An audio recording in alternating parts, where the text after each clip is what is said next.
এখনও content monetization fund waiting লিস্টে আছে, তো তারা খুব শিগগির কন্টেন্ট মনিটাইজেশন পেয়ে যাবেন। আপনারা টেনশন করবেন না, আপনারা কন্টিনিউ আপনাদের ভিডিও আপনারা ছেড়ে যাবেন, কোয়ালিটি ফুল আপনারা ভিডিও দিতে চেষ্টা করবেন, আর মানুষের ভিডিওগুলো দেখতে চেষ্টা করবেন, সুন্দর সুন্দর গঠনমূলক কমেন্ট করতে চেষ্টা করবেন, ভিডিওর ভিতরে ভিউ আনতে চেষ্টা করবেন। দেখবেন খুব দ্রুত আপনাদেরও কন্টেন্ট মনিটাইজেশন চলে আসবে।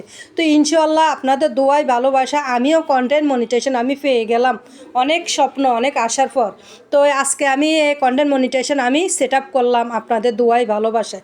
তো আমরা সবাই যদি একে অপরের পাশে যদি আমরা থাকি, ইনশাআল্লাহ খুব দ্রুত আমরা সামনের দিকে এভাবে এগিয়ে যেতে পারবো। হিংসা নয়, ভালোবাসা দিয়ে সবাই মিলে কাজ করব। তো এটা হচ্ছে ফেসবুক হচ্ছে আসলে হিংসা নয়, ফেসবুক হচ্ছে ভালোবাসার জায়গা, ভালোবাসা দিলে ভালোবাসা পাওয়া যায়।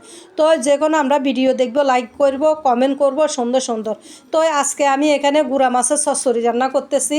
তো গুঁড়া মাছের চচ্চড়ি কেমন লাগতেছে আপনারা বলবেন। তো প্রথমে এখানে তেলগুলো দিয়ে দিব, তেল দিয়ে যখন মানে তেলগুলো একটু গরম হয়ে যাবে, তারপর এখানে পেঁয়াজ রসুন আমি একটু এখানে বাদামি কালার করে নিব। তো ওই বাদামি কালার করি, তারপর এখানে হলুদের গুঁড়ি, মরিচের গুঁড়ি, ধনিয়ার গুঁড়ি, স্বাদ মতন লবণ দিয়ে এখানে একটু আমি তেলের মধ্যে কষাই, তারপর একটু পানি দিয়ে দিব যেন মশলাগুলি যেন পুড়ে যেন না যায়। তো কষানো হয়ে গেছে, এখানে টমাটো দিয়ে দিব, দিয়ে আবারও একটু আমি কষাবো তেলের মধ্যে। তো এই তো এখানে ফাঁস মিশালি এগুলা গুঁড়া মাছ। তো এই গুঁড়া মাছগুলো এখানে টমাটো দিয়ে আজকে চচ্চড়ি করব। তো গুঁড়া মাছের চচ্চড়ি খেতে কিন্তু অনেক অনেক মজা লাগে, খুব ভালো লাগে আমার থেকে। আমার হাজব্যান্ডও অনেক পছন্দ করে, তার জন্য ফেরার সময় আমাদের গুঁড়া মাছ এগুলা নিয়ে আসে।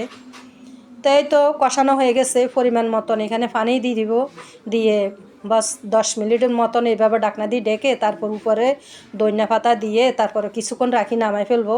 তারপরে এখানে আমি এখানে ঢেঁড়স ভাজি করতেছি অল্প, মানে এখানে একটি আলু দিছি, বেশি আলু দিই নয়, একটি আলু দিয়ে সুন্দর করে ঢেঁড়সগুলো তেলের মধ্যে লাল লাল করে একদম ভাজি নিব। তো এখানে ধনিয়া পাতা দিয়ে দিছি, ঢেঁড়স ভাজিও হয়ে গেছে। তো এই তো আজকে আমার দুপুরের এই এখানে হচ্ছে পাতলা ডাল, মসুর ডাল, ঢেঁড়স ভাজি, গুঁড়া মাছের চচ্চড়ি। তো এই আপনাদের থেকে কেমন লাগতেছে ভিডিও, প্লিজ প্লিজ আপনারা কমেন্ট করতে ভুলবেন না, কমেন্ট করে জানাবেন আপনাদের থেকে আমার ভিডিও কেমন লাগতেছে। ভিডিও যদি একটু হলেও ভালো লাগে ভিডিওটা শেয়ার